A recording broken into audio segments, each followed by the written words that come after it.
A wonderful Wednesday, my dear friends. This is Vanny Ocampo. Welcome to Pathways of Hope. The gospel today is a bit long, a total of 14 verses, where Jesus predicted his final and detailed trial, suffering, death, and resurrection. For our reflection today, we will focus our attention on the last 3 verses of the gospel from Mark chapter 10 verses 43 to 45.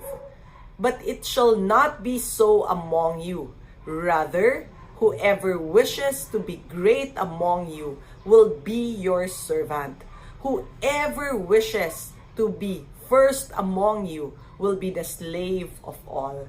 For even the Son of Man did not come to be served, but to serve and to give his life as a ransom for many. Wow, this is a difficult teaching from Jesus Christ. Essentially, what he is saying is that if we want to be great, we must first be a servant. If we want to be first, we must be the slave of all. This teaching, this command is very countercultural. In our world today, we are being encouraged to be the first, to be the champion, to be the boss, and not the servant. We see this evident at the start of the pandemic, where people were focused on self-preservation.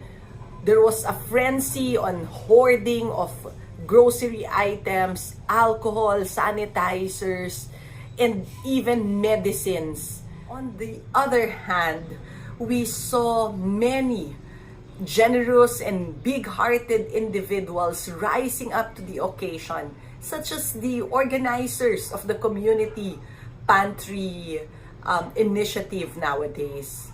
Mark chapter 10 verses 43 to 45 offers us a countercultural paradigm where we put the needs of others first and not our own needs. We are to serve selflessly and to look to the interest of others before our own.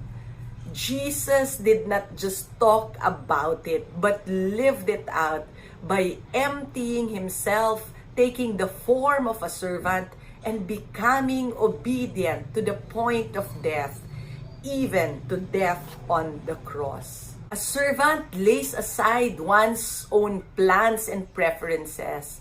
A servant sacrificially loves and serves others.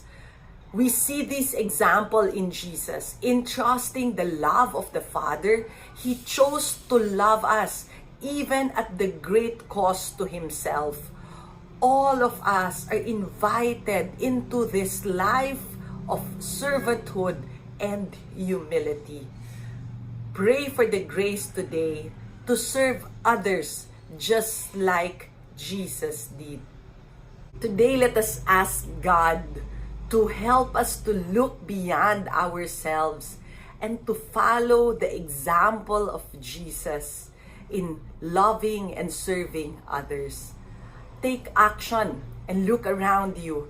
Who are the people that God placed in your life that you can care for and serve this week?